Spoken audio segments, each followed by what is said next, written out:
Hey guys, welcome back to my channel kids parents hub. कैसे हैं आप सब लोग। आज की वीडियो में मैं बताऊंगी कि किस तरह की वर्कशीट से आप अपने छोटे बच्चों की मैथ को मजबूत कर सकते हैं। जी हाँ, वर्कशीट का हमारी पढ़ाई में बहुत रोल है। अगर आप समझें तो इस वर्कशीट को आप अपनी पढ़ाई में जब आप डेली यूज करते हैं बच्चे के साथ, तो बच्चे का जो पढ़ने का तरीका होता है, एक तो मेथड चेंज हो जाता है, क्योंकि एक इंटरेस्ट चेंज होता है बच्चे के लिए। और इस तरह की वर्कशीट आप बच्चे के माइंड को बहुत ज्यादा शार्प करती है और स्मार्ट करती है आपके बच्चे की माइंड को। इस तरह की वर्कशीट्स और इस तरह की एक्टिविटीज आप स्कूल की बुक्स होती है उनमें भी मिलती हैं, मगर कुछ वर्कशीट्स ऐसी होती हैं जो वर्कशीट्स आप अपने बच्चे के लिए हैंडमेड बनाइए, अपने बच्चे को पढ़ाई के टाइम पे वो सब वर्कशीट्स का यूज कराइए। तो देखिए आप अपने बच्चे को कि आप कितनी इजीली और इतने कम वक्त में श्योर हो जाएंगी कि आपके बच्चे को ये कॉन्सेप्ट बहुत अच्छे से समझ में आ गया है। क्योंकि कई बार क्या होता है कि बुक की चीजें उसको रट जाती हैं, मगर आप वही चीज घुमा फिरा के जब वर्कशीट में देती हैं तो कई बार बच्चे कंफ्यूज हो जाती है कि ये क्या नई चीज आ गई है। मगर अगर आपके बच्चे को कॉन्सेप्ट क्लियर होगा तो देखिए आपके बच्चे वो वर्कशीट भी बहुत इजीली कंप्लीट कर लेंगे। तो इस तरह की वर्कशीट आज मैं आपके साथ शेयर कर रही हूँ, जो आपको भी अपने बच्चों के लिए बनानी चाहिए। और अगर बुक्स में है तो आप उनको डेली बेसिस पे करवाएं उनकी प्रैक्टिस, ताकि आपके बच्चों की मैथ जो है वो बहुत ज्यादा मजबूत हो जाए। तो चलिए वीडियो को शुरू करते हैं। Let's get started. तो देखिए मैं यहाँ पे आपके साथ कुछ वर्कशीट शेयर कर रही हूँ अब। और सबसे पहले वर्कशीट शेयर कर रहे हैं जो हम बच्चों को सबसे पहले काउंटिंग सिखाते हैं। जब बच्चों को काउंटिंग आ जाती है तो इस तरह की वर्कशीट आप जरूर बच्चे को बनाने के लिए दीजिए, क्योंकि ये देखिए जहाँ पे डॉट्स बने हुए हैं, डॉट्स के जरिए यहाँ पे बन के तैयार हो जाएगी। और ये वर्कशीट बच्चों के लिए बहुत यूजफुल होगी, क्योंकि देखिए ये डॉट्स से ही बच्चे एक दूसरे के साथ डॉट्स मिलाएंगे, तो उनको जो काउंटिंग अगर आती होगी तो वो डॉट्स से ये कंप्लीट कर पाएंगे। तो इस तरह से उनको काउंटिंग जो होती है वो अच्छे से रिवाइज हो जाती है और डॉट्स के थ्रू वो पूरी काउंटिंग को कंप्लीट कर पाते हैं। जैसे देखिए 1 से यहाँ से शुरू होगी, फिर ये 2 पे जाएगी, 2 से 3। अगर बच्चे को काउंटिंग आती होगी तो ही ये पिक्चर बन के तैयार हो पाएगी, अदरवाइज ये पिक्चर नहीं बन पाएगी। अगर बच्चे ने कहीं भी काउंटिंग मिस्टेक कर दी तो ये पिक्चर नहीं बन पाएगी। तो अगर ये पिक्चर बन के तैयार हो जाती है तो आप ये समझ लीजिए आपके बच्चे को काउंटिंग आती है, क्योंकि यहाँ पे एक के बाद एक डॉट्स के साथ ही आपकी ये काउंटिंग पूरी होगी। और 1 से लेके 40 तक की काउंटिंग दी गई है। अगर बच्चे को पूरे अच्छे से आ रही होगी काउंटिंग और आती होगी तो वो इन डॉट्स को मिलाएगा और 40 तक की काउंटिंग कंप्लीट करके ये एक पूरी पिक्चर बन जाएगी, जिससे आपको ये श्योरिटी हो जाएगी कि हाँ ये बच्चे को काउंटिंग अच्छे से आ गई है। इसके बाद जब काउंटिंग आप करवा लेंगी, काउंटिंग की आपको श्योरिटी हो जाएगी, तो इस तरह की वर्कशीट देखिए, इसमें आप डिक्टेशन ले सकती हैं। इस तरह की वर्कशीट में आप डिक्टेशन ले सकती हैं। इसमें आप बच्चे को अपने ही मन के जो भी आपको काउंटिंग है, जो भी नंबर्स बोलने हैं, जो भी आपको नंबर्स बोलने हैं वो आप यहाँ पे बोल सकते हैं और बच्चा लिखेगा। देखिए ये वर्कशीट भी आपको डिक्टेशंस के लिए दी गई है। तो आप यहाँ पे काउंटिंग के लिए जैसे मान लीजिए 20 बोल रहे हैं, 21 बोल रहे हैं, कुछ भी बोल रहे हैं, आप यहाँ पे लिखने के लिए दे सकते हैं। इससे क्या होगा, बीच बीच में से जब आप पूछती हैं तो उससे ये फायदा होता है कि बच्चे को सारे नंबर रिकॉग्नाइज हो जाते हैं और वो पहचान जाता है। और डिक्टेशन लेने से आपको भी श्योरिटी हो जाती है कि बच्चे को कुछ भी भूला तो नहीं है अंदर से। इसके बाद देखिए बच्चों को बैकवर्ड काउंटिंग भी आनी चाहिए। तो इस तरह की जो वर्कशीट होती है इसमें देखिए बच्चों को बैकवर्ड काउंटिंग लिखने के लिए दिया हुआ है, बैकवर्ड काउंटिंग करनी है। तो आप भी अपने बच्चों को बैकवर्ड काउंटिंग करने के लिए इस तरह से दे सकते हैं। देखिए जब हम बच्चों की डिक्टेशन लेते हैं तो हमें इस चीज की तो श्योरिटी हो जाती है कि बच्चों को नंबर रिकॉग्नाइज हो गए हैं, नंबर की पहचान उनको हो गई है, इसलिए वो लिख पा रहे हैं। मगर नंबर की पहचान होने के अलावा उस नंबर को समझना भी एक बच्चे के लिए बहुत जरूरी है। तो अगर 1 लिखना आता है बच्चे को नंबर 1 का पता चल गया है कि ऐसे कैसे लिखना है, 1 को किसको बोलते हैं, मगर उनको ये चीज भी समझ आना चाहिए कि 1 होती कितनी चीज है, 2 कितनी चीज होती है, 3 कितनी चीज होती है। तो उनको को इस तरह की वर्कशीट आप जरूर बना के दें, जिससे उनको नंबर रिकॉग्नाइज होने के साथ साथ काउंटिंग करने में भी इजी हो कि 1 कितनी चीजों को बोला जाता है, 2 कितनी चीजों को बोला जाता है, 3 कितनी चीजों को बोला जाता है। और यहाँ पे देखिए मैंने यहाँ पे एक साइड सारी चीजें बना के रखी हुई है, यहाँ पे मैंने नंबर्स लिखे हुए हैं।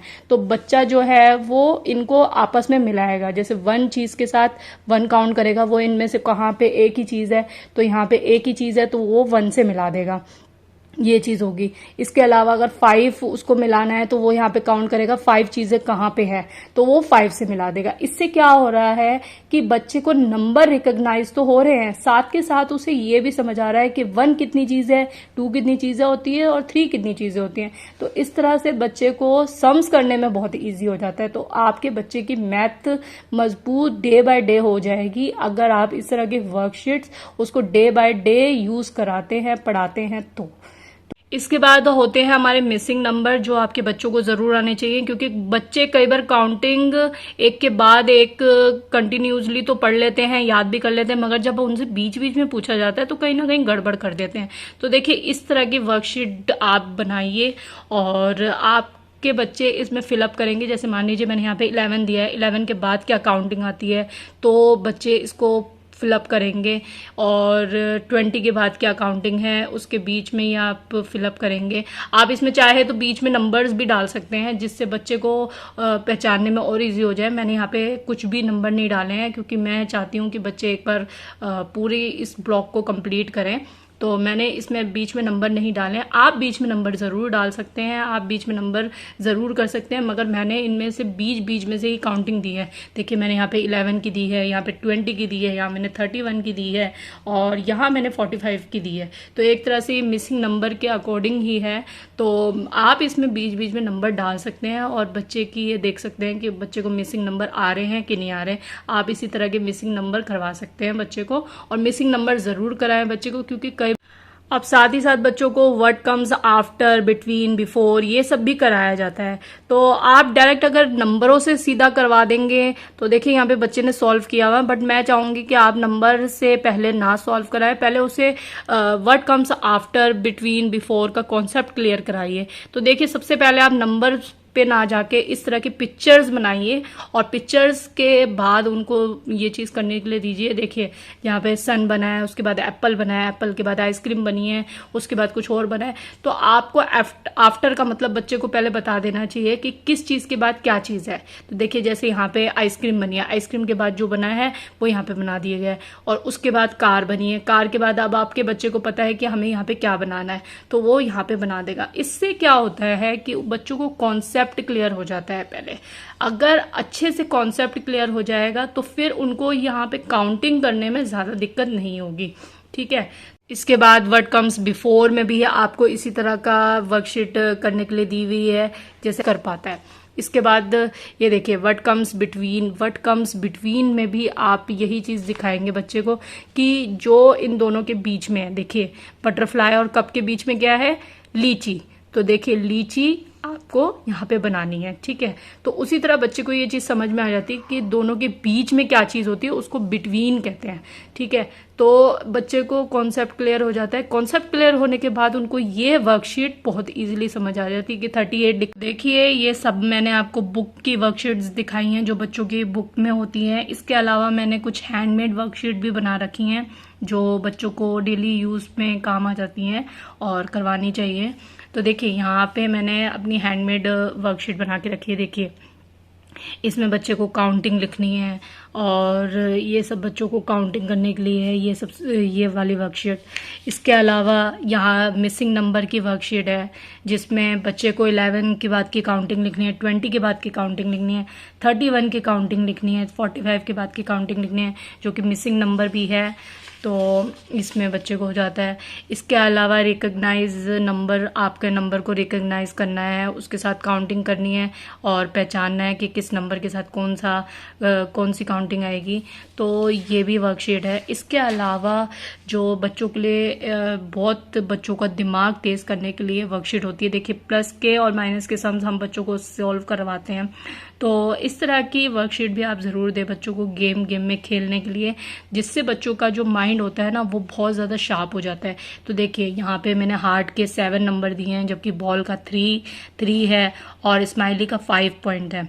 तो देखिए heart minus ball plus smiley क्या आएगा आंसर, ये आपका बच्चा खुद आपको सॉल्व करके देगा अगर उसको प्लस माइनस आपने करवा रखी है। तो देखिए इस तरह की वर्कशीट्स जो होती है ना वो आपके बच्चों के लिए आपके बच्चों की मैथ को मजबूत करने के लिए बहुत ज़्यादा ज़रूरी होती है। अब बच्चे खुद प्लस माइनस के जो सम्स आप स्कूल की तरह देते हैं ना तो वो कई बार बोरिंग हो जाते हैं, मगर इस तरह से गेम में जब उनको आप ये सब चीज़ें करने के लिए देती हैं तो बहुत ईजी लगता है उनको करने में और उनका दिमाग शार्प होता है डे बाय डे इस तरह की वर्कशीट से। तो देखिए इस तरह से बच्चे सॉल्व करेंगे और उनको प्लस माइनस सब इकट्ठा ही आ जाएगी और वो भी गेम के अंदर वो सॉल्व कर लेंगे। Count eight sum in the box, तो बच्चा यहाँ पे काउंट करेगा कि यहाँ पे 2 बॉल्स हैं, यहाँ 3 बॉल्स हैं, तो फिर इन सबको काउंटिंग करके क्या आंसर आने वाला है ये सब बच्चे इसमें करेंगे। तो इसमें प्लस माइनस के सम्स आप बच्चे को करवा सकते हैं। बच्चा इसके बाद आप यहाँ पे ये वाली वर्कशीट भी दे सकते हैं जिसमें आप प्लस और माइनस के सम आपको करके दे रखे हैं, मगर आपको बस ये पहचानना है कि प्लस आएगा कि माइनस आएगा। देखिए 2 और -5 = 7, तो बच्चे को पता है कि प्लस करके 7 आएगा या माइनस करके 7 आएगा, तो बच्चा प्लस और माइनस दोनों को ही पहचान के लिखने वाला है यहाँ पे।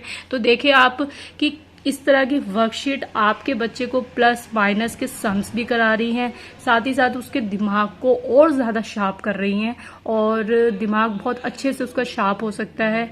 देखिए आप इसके अलावा देखिए मैं आपके साथ एक वर्कशीट और शेयर कर रही हूँ। ये हैंडमेड नहीं है, ये बुक की ही वर्कशीट है जो आप भी अपने बच्चों के लिए बना सकती हैं या फिर इस को एग्जाम्पल के थ्रू आप यूज कर सकती हैं।